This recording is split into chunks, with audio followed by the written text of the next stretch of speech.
એકવાર જામનગર શહેરની બાજુમાં હરિયાણા ગામ હતું. ત્યાં એક વર્ષ દુકાળ પડ્યું તો ગામના લોકો અને રાવલ બાપા તે માંડલ ગયા. અને તે પછી એક વર્ષ પછી પાછા ફરતી વખતે રસ્તામાં બાળ સ્વરૂપે માતાજીએ રાવલ બાપાને પૂછ્યું કે તમે મને સાથે લઈ જશો? બાળ સ્વરૂપ એટલે ભાઈ? બાળ સ્વરૂપ એટલે નાની બાળકીના રૂપમાં માં. તો રાવળ બાપાએ માતાજીને સાચે લીધા ભાઈ? પહેલાં તો એમને સંકોચ થયો, પણ પછી એને સંતાન કાંઈ ન હતું એટલે તેમની અર્ધાંગીનીએ કીધું કે બિચારી એકલી ક્યાં જશે, તેને સાથે લઈ લ્યો. પછી શું થયું? પછી તો જેવી માની ઈચ્છા, પણ એમની એક શરત હતી શું શરત ભાઈ? કે હું ગાડામાં બેસીને નહીં પણ રાવલ બાપાના ખંભે બેસીને આવે. તો બાપાએ બેસાડ્યા? હા, થોડાક ડગલા ચાલીને રાવલ બાપા તો થાકી ગયા. આરામ કરવા ઊભા રહી અને જેવી આંખ વીંચીને ખોલી તો આશ્ચર્યચકિત હરિયાણા ગામના પાદરમાં હતા. એમ કેમ થયું ભાઈ? આ જ પ્રશ્ન બધાને થયો. ત્યારે પેલી બાળાએ સાચા સ્વરૂપમાં આવીને ગામને તથા રાવલ બાપાને દર્શન દીધા. સાચા ભાઈ? હા, આજે પણ હરિયાણા ગામમાં માતાજીનું મંદિર છે. એ રાવલ બાપાની વાડીમાં છે અને માતાજી રાવલ બાપાના ખંભે બેસીને આવી. હું બોલાવીશ તો કોઈ દિવસ મારી સાથે માં આવશે ભાઈ? હા, આવે ને. સાચી શ્રદ્ધા ને સાચો ભાવ હોય તો માં જરૂર આવે. પણ આપણી પાસે એટલા પૈસા નથી તો માં માટે મંદિર બનાવી શકું. માં તો ભાવની ભૂખી છે. સાચો ભાવ ને સાચી શ્રદ્ધા રાખજે ભલ્યા, એટલે બધું થઈ જશે. સાચે ભાઈ? હા, હવે બહુ રાત થઈ ગઈ, સુઈ જાય.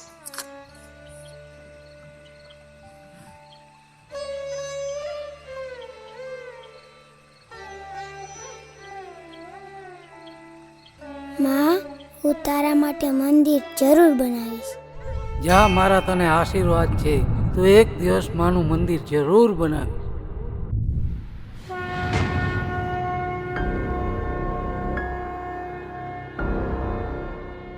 એ 10 વર્ષના પ્રવીણને ખબર નહોતી કે જે સંકલ્પ એને લીધો છે એને હકીકત બનતા 50 વર્ષ લાગી જશે. આ એ જ માંડેલ ગામ છે જ્યાંમાં ખંભલાવનું પ્રાગટ્ય સ્થાન આવેલ છે અને ત્યાંથી માતાજીએ બાળ સ્વરૂપમાં રાવલ બાપાના ખંભે બેસીને હડિયાણા પ્રયાણ કર્યું હતું. અને આજે પણ હડિયાણા ગામમાં જે મંદિર છે એ જગ્યા બીજી એકેય નહીં પણ રાવલ બાપાની જ વાડી છે. અને પ્રવીણભાઈનો એવો સંકલ્પ હતો કે હડિયાણા અને માંડલમાં જેવું માનું મંદિર છે એવું જ મંદિર એમને પણ બનાવવું છે. પ્રવીણભાઈ મનસુખલાલ રાવલ ખરેખર એ વ્યક્તિ છે કોણ? આમ તો જો ને તો એ પ્રવીણભાઈ મનસુખભાઈ રાવલ એ હું પોતે જ.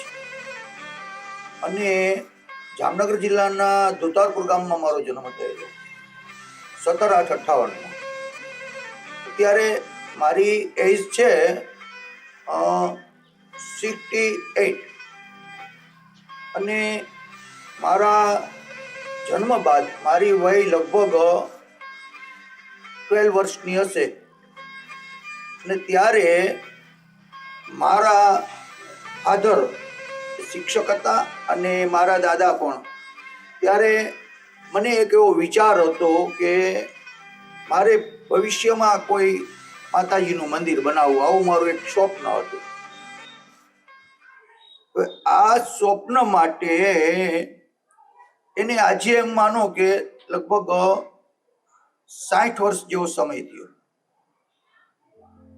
અને હું એક દિવસ અચાનક મારા ઘરે મારા ખાટલાની અંદર હું સૂતો હતો અને એવો એક બનાવ બને છે કે હું સૂતો અને નવરાત્રી ચાલતી હતી બરાબર. અને જે ગરબી રમાતી હતી તો ત્યાં મને એવો અંદરથી એક ભાસ થયો, ફીલ થયું. અને ઊંઘમાંથી ઉઠી અને ગરબીની અંદર જઈ અને મને માનો પ્રવેશ થયો હોય એવું લાગ્યું. એટલે મારા ફાધરે મારા દાદાને પૂછ્યું કે ભાઈ આ છોકરો કંઈક વી ગયો છે ને આવું કંઈક હોય એવું લાગે છે, આને કંઈક થઈ ગયું હોય એવું લાગે છે. એટલે મારા દાદાએ એના એક મિત્ર બહુ જ્યોતિષકાર હતા એને પૂછ્યું ભાઈ આવી ઘટના ઘટી છે તો આ છોકરો બી ગયો એવું લાગે છે, નવરાત્રી ચાલે છે, આવું કઈ હશે? એના મિત્ર બહુ અનુભવી હતા. એને કીધું કે ભાઈ એ છોકરો બી નથી ગયો, એને તમારી કુળદેવીનું કોઈ સ્મરણ નહીં, એના જે આવાસ થયો છે એની અંદર વાસ એ તમારી કુળદેવીનો વાસ થયો છે. અને આજથી અમુક સમય પછી તમારી જે કુળદેવી છે આ ખંભલાઓ માતા, અને એ એના શરીરની અંદર પ્રવેશ હશે ને એનો એક સમય હશે અને તમારી કુળદેવીનો ડંકો વાગતો હશે. મેં અભ્યાસ કરેલો કરણસિંહજી હાઈસ્કૂલની અંદર રાજકોટ, અને હું 1 થી 10 ધોરણ ત્યાં ભણ્યો. પછી સંજોગ એવા બને છે કે મારા દાદાનું મૃત્યુ થઈ જાય છે, અને પછી મારી બોર્ડની પરીક્ષા હોય છે, પછી હું તે પરીક્ષા આપી શક્યો નહીં. ત્યારથી પછી હું જામનગર શિફ્ટ થયો. મારા મનમાં એક એવો વિચાર દોડતો હતો કે મારે કર્મકાંડ કરવું છે, અને મારે તો બ્રાહ્મણનું કર્મ જ કરવું છે. ત્યારે મારા ફાધર એમ કહેતા કે બેટા, આપણા કુટુંબમાં 1 થી 7 પેઢીમાં પણ કોઈ કર્મકાંડ કરેલું નથી, આપણી પાસે કોઈ યજમાન છે નહીં, તું શું લોટ માગીશ? તારી પાસે ઘણી લાઈન છે, કોઈ શિક્ષક બન, એડવોકેટ બન અને અભ્યાસ કર. મેં મારા ફાધરને કીધું કે મારી એ ઈચ્છા નથી. બધા આપણા પરિવારમાં આજે હું જોતો આવું છું, દાદા શિક્ષક હતા, પ્રિન્સિપાલ, તમે શિક્ષક, ભાઈજી શિક્ષક, બસ બધાને એક જ કર્મ કરવાનું, શિક્ષક જ બનવાનું. કે તું કર્મકાંડ કરીને કરીશ શું? મેં મારે શાસ્ત્રી થવું છે, ભગવાનનું ભજન કરીશ અને મને જે જ્ઞાન પ્રાપ્ત થાય, પણ આપણી આજીવિકાનું શું? મેં એ તો મા ભગવતી બેઠી છે, પણ આપણે કોઈ કર્મકાંડ કરેલ નથી, આપણી પાસે કોઈ યજમાન છે નહીં. પણ મારા મનમાં એ 12 વર્ષની વયથી જ એક જ વિચાર ઘૂમતો હતો કે હું શિક્ષક બનું, શાસ્ત્રીજી બનું, અને ત્યારબાદ મારી એક જ ઈચ્છા હતી કે મારે માનું મંદિર બનાવવું. આ મારા મનમાં સતત વિચારો દોડતા. પણ હું વિચારતો કે માં, હું કઈ રીતે મંદિર બનાવું? અને એ વયથી મેં નાની વયથી એક ગલ્લો રાખેલો, અને કોઈ મને 2-5 રૂપિયા વડીલોમાંથી વાપરવા માટે આપે તો હું ગલ્લામાં ભેગા કરતો. મારા ફાધર એવું કહેતા કે આટલા રૂપિયામાં થોડું મંદિર બને, તું તો સાવ પાગલ છો. મેં કીધું એની કૃપા, પણ હું એક વખત આ મંદિર બનાવીશ અને હું શાસ્ત્રી બનીશ. સારું. પછી હું મારી મેળે જ 10 ફેલ કરી અને 11માં ત્યારે હોલ્ડ હતું SSC, જૂનું SSC. મેં SSC બોર્ડની પરીક્ષા નથી આપી, 10માં ફેલ થયો. અને પછી હું મારી રીતે, મને એક મિત્રનો અનુભવ થયો, અને એ મિત્રએ કીધું કે પાઠશાળામાં જતો. મેં મારે પાઠશાળામાં આવવું હોય તો શું કરવું પડે? તો કે તારે એવું દર્શાવવાનું મારે કોઈ છે નહીં, એટલે પાઠશાળામાં બધું ફ્રી મળશે, રહેવાનું, જમવાનું, ભણવાનું. અમારે પાઠશાળામાં 4 વર્ષનો કોર્સ હોય ભાઈ, અને આ 4 વર્ષ એટલે 4 વેદ ભણવામાં આવે, ત્યારે પૂરું શાસ્ત્રનું જ્ઞાન પ્રાપ્ત થાય અને ત્યારે શાસ્ત્રી થવાય. આ વસ્તુ મેં છુપાવેલી હતી.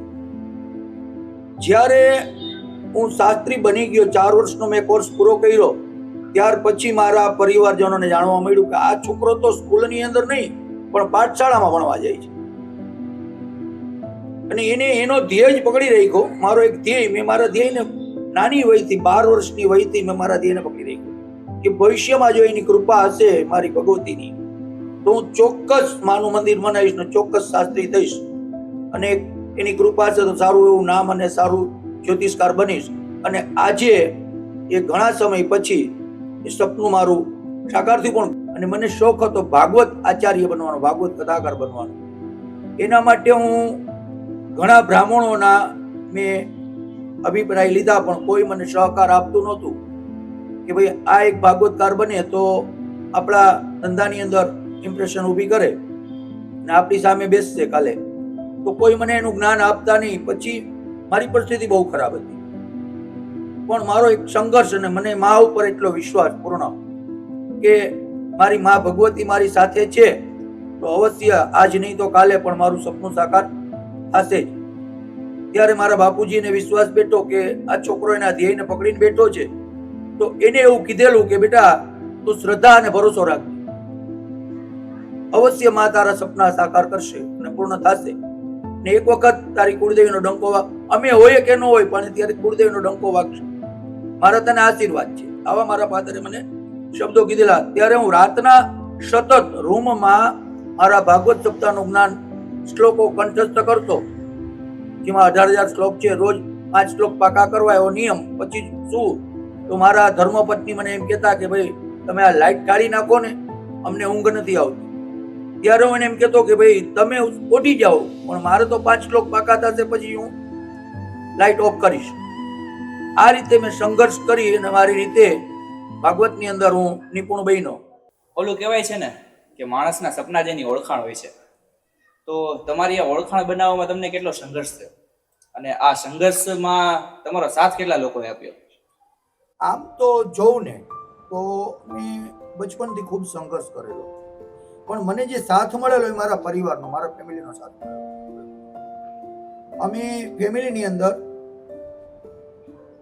4 ભાઈ 4 બેન અને 2 બેન ને 1 ભાઈ ઓફ થઈ ગયેલા. અમે 11 ભાંડેડું હતા.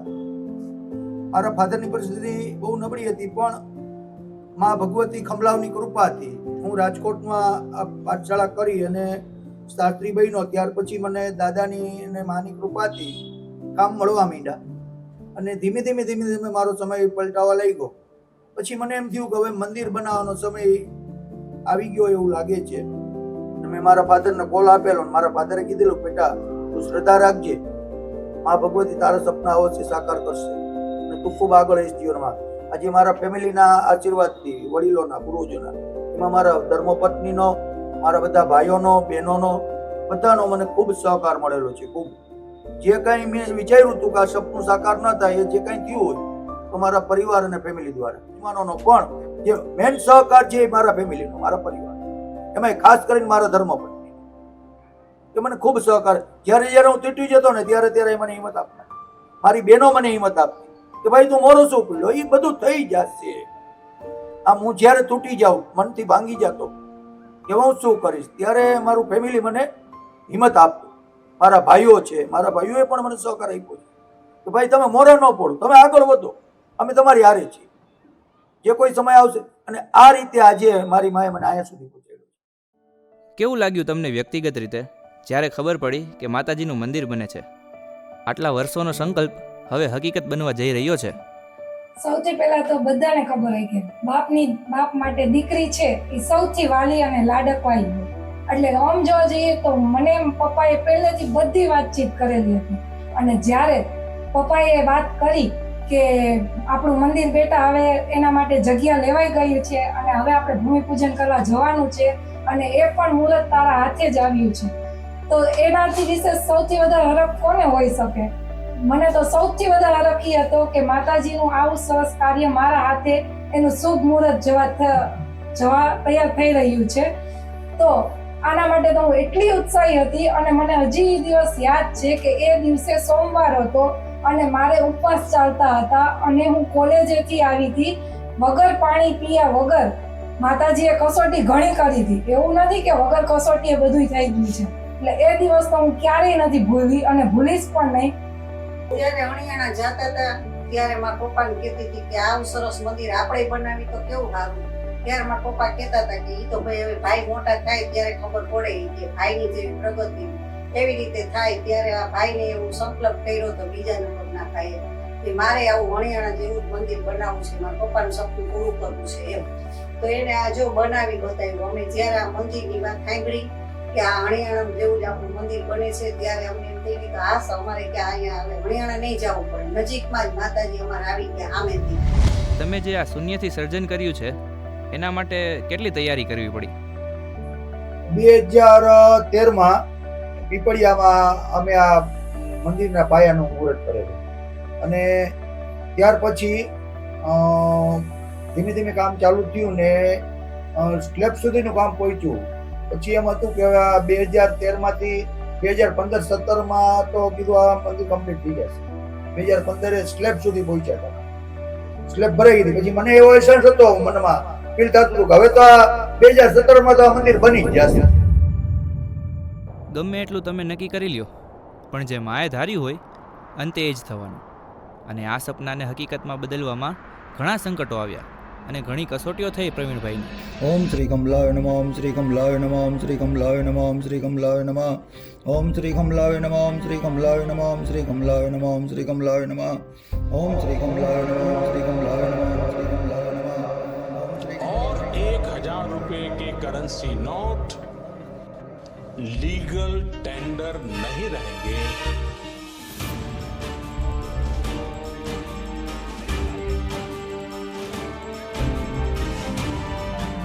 रिजर्व बैंक के दफ्तरों के बाहर भीड़ लगी है. लोगों के हाथों में पुराने नोट हैं. ज्यादातर लोग छोटे छोटे अमाउंट लेकर आए हैं. ઓમ શ્રી કમલાય નમઃ, ઓમ શ્રી કમલાય નમઃ, ઓમ શ્રી કમલાય નમઃ, ઓમ શ્રી કમલાય નમઃ, ઓમ શ્રી કમલાય નમઃ. आज रात 12 बजे से संपूर्ण देश में संपूर्ण लॉकडाउन होने जा रहा है. कोरोना वायरस की वजह से देश में एक दिन में सबसे ज्यादा 13,586 केस सामने आए हैं. बीते 24 घंटे की बात करें तो 336 लोगों की कोरोना संक्रमण से मौत हुई है. वहीं देश में कोरोना संक्रमण के कुल आंकड़े 3,80,000 के पार भी पहुंच गए हैं और मौत का आंकड़ा 12,573 हो गया है.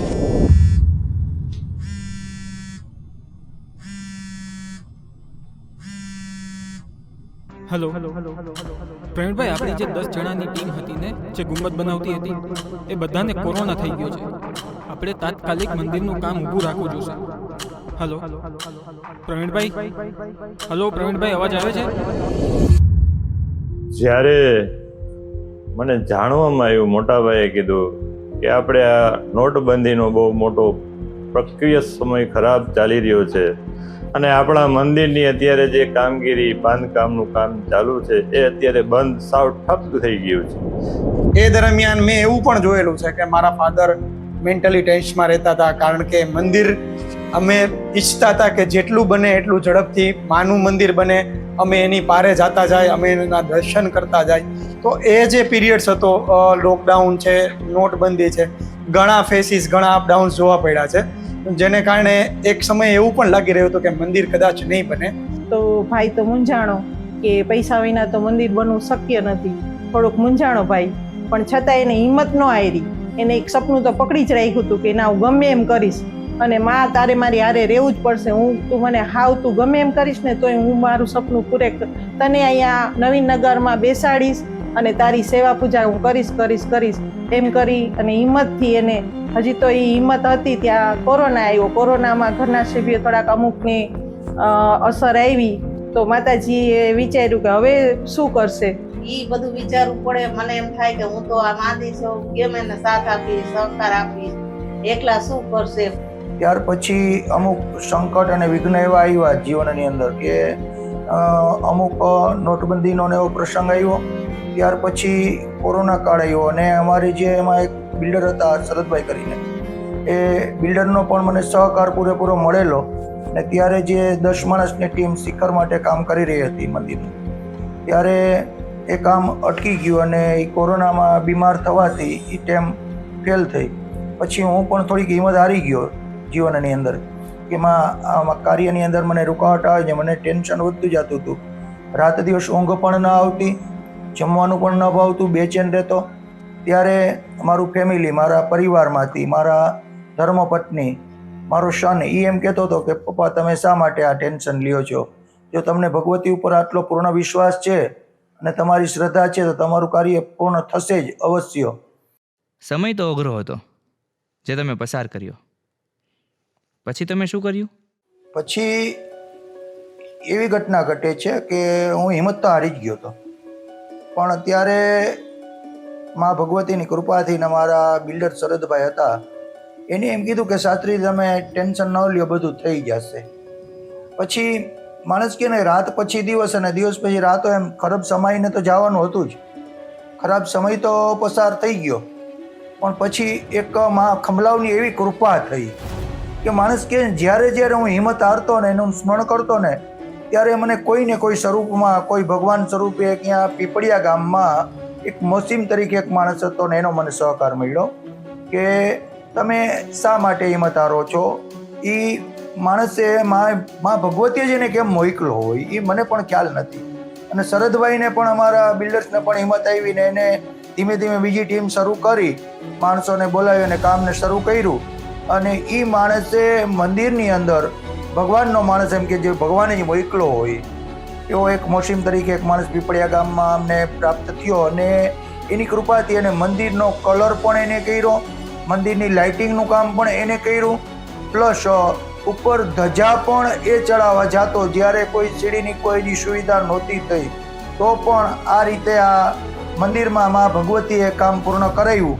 અને ત્યાર પછી ખૂબ મનને આનંદ થવા લઈ ગયો કે ભાઈ હવે તો આ મા ભગવતી પરીક્ષા કરે, પણ એ સંકટ સમયમાંથી જો શ્રદ્ધા હોય તો પસાર પણ એ જ કરે છે, પણ આપણી શ્રદ્ધા આપણે ડગાવી ન જોઈએ.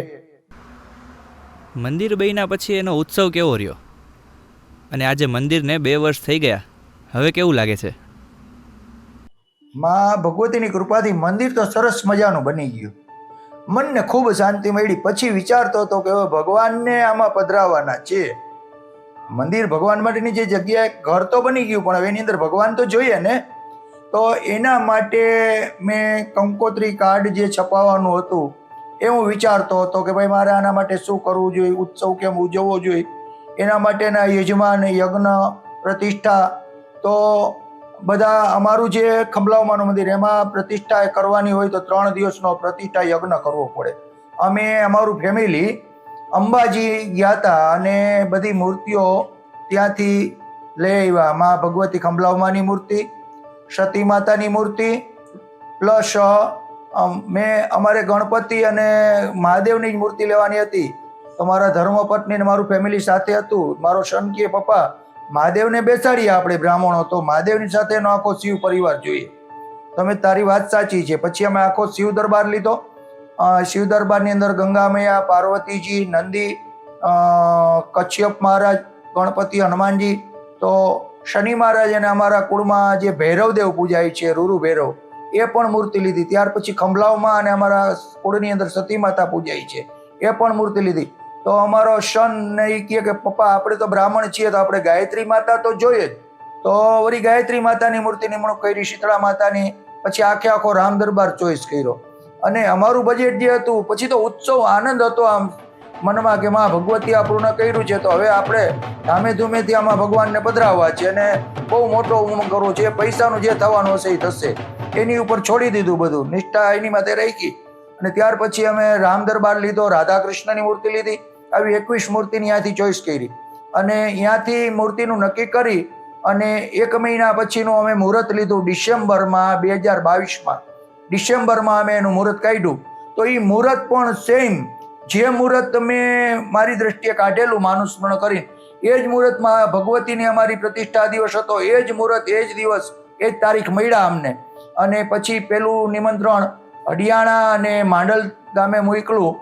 ત્યાર પછી બધી કંકોત્રી ને કાર્ડ ને બધું છપાયું. ટીવીમાં પણ અમુક જાહેરાતો આપી, પેપરમાં પણ આપ્યું કે જ્યાં જ્યાં માનો પરિવાર છે તે બધાને જાણ થાય, માના પરિવારના ઉત્સવમાં આવે.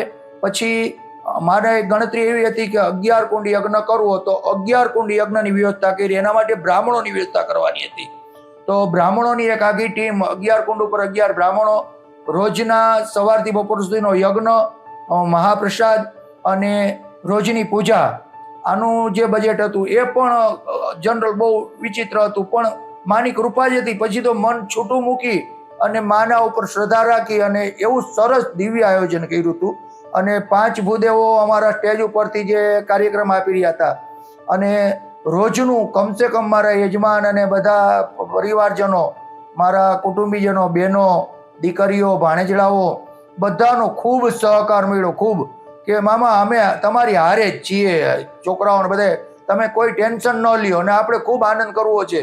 એમાંય મારો ભાણેજ જે ફોટોગ્રાફીનું કરે છે એને એવું મને કીધું ફોટોગ્રાફીનું હું સંભાળીશ. પછી અમારે એક સંજયભાઈ સોની માંડલિયા હતા, એને પણ એના 2 ભત્રીજાઓ પણ સ્ટુડિયોનું ફોટોગ્રાફીનું કરતા હતા.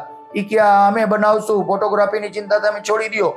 એક ફૂલવાળો મારો મિત્ર હતો, એ કે ફૂલથી હું શણગારી દઈશ. અને માની એવી પ્રેરણા થવા માંડી, બધેથી સપોર્ટ જ મળવા માંડ્યા, વગર પૈસે અને કોઈ જાતની ટેન્શન વિના. મંદિર આખું શણગાર્યું હતું 3 દિવસ માટે, ફૂલોથી, લાઇટિંગથી. લાઇટિંગ વાળો એક મિત્ર મળી ગયો, એ કે હું લાઇટિંગથી શણગારી દઈશ. સાઉન્ડવાળા કે અમે સાઉન્ડ સિસ્ટમ ગોઠવી દેશું.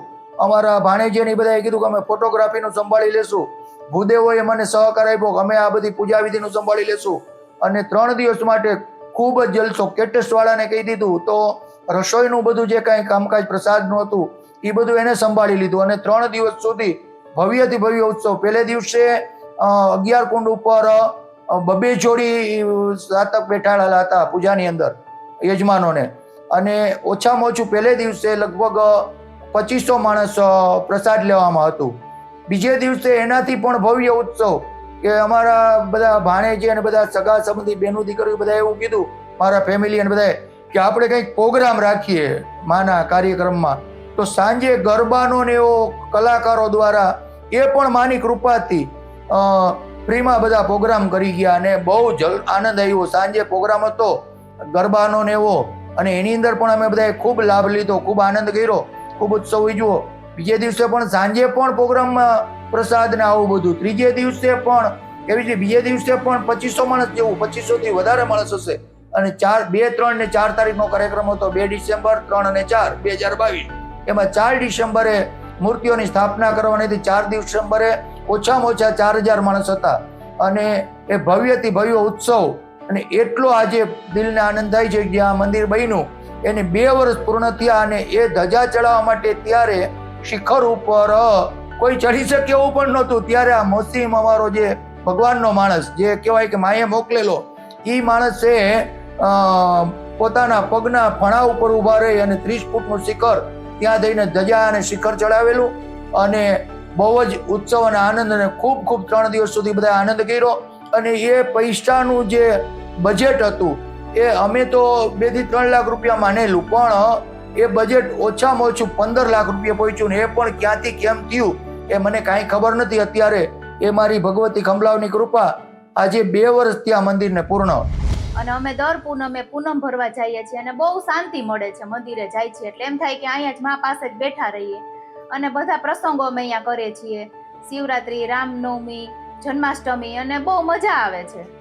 મારું જે ઈચ્છા હતી, મારા પપ્પાની જે ઈચ્છા હતી, મારા દાદાની જે ઈચ્છા હતી, એ હવે સંપૂર્ણ સપનું સાકાર થઈ ગયું છે અમારી સામે. ખંભલાઈ માને ખાલી રાવલ પરિવાર માને એવું નથી, સોની માને છે, વ્યાસ માને છે, ઘણા બધા ખંભલાઈ માને પૂજે છે. અને ઘરે ઘરે મારે ખંભલાઈ માને પોગાડવાનું છે.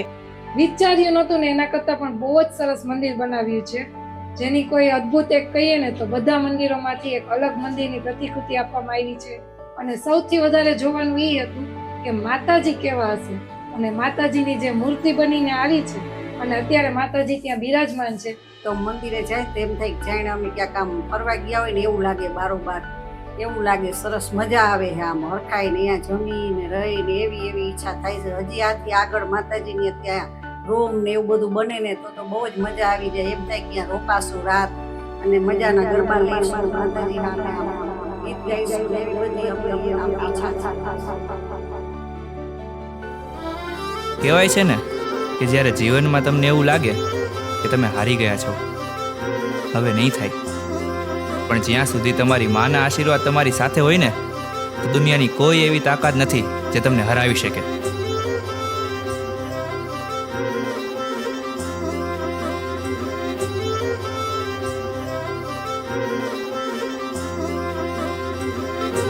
માથી મોટું કોઈ નહીં, ભલે ને હોય જળધર કે જગદીશ, સૌ કોઈ નમાવે શીશ, અંબા આગળ આલિયા.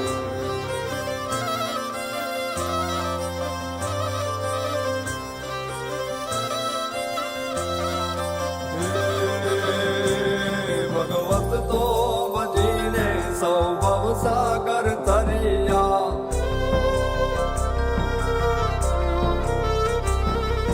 નામ રે જપીને પરમેશ્વર પણ મળ્યા.